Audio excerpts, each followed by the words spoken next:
Zdravo! Kad si glumac i pogotovo najbolji glumac na svetu, moraš da čuvaš planetu Zemlju. Da budeš malo ekologičan. U Srbiji to je veoma bitno.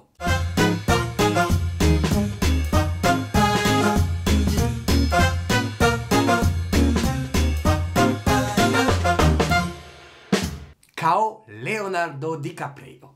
A ja ću biti Arno DiCaprio di Beogrado. A Ivona di Niša DiCapria. Šta treba da kažem? Ekologija. Šta? Ekologija. Evo ga, ekologija. Ne znam što to znači.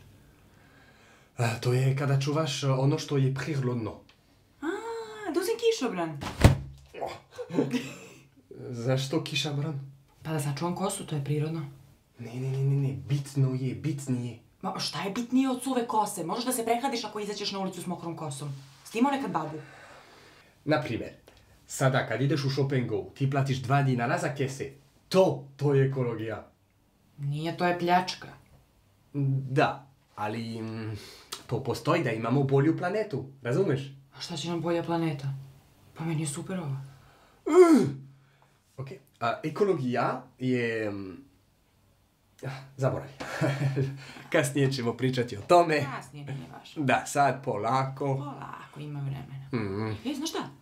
Ti si zapravo dobar ekolog. Kako? Pa kad pričaš, samo promaja izlazi iz tvojih usta. I don't understand.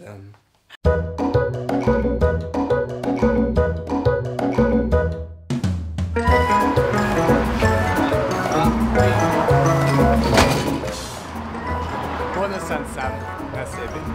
I ja. Srbija ima najbolje košarkaše.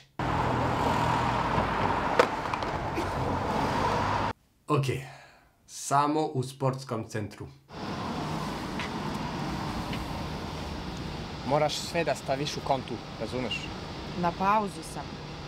Nema pauza od ekologije. Vidiš. Up. Gori! Ivana, da budeš ekologična, moraš sve da baciš u kontu. Sve. Sve. To je početak. Pratite nas. Naša oskarovska serija koja se zove Francuz, koja će dobiti Oskara u Srbiji. Doviđenja, budite dobro, punio ljubavi u vašim kućama. Moljene go moje.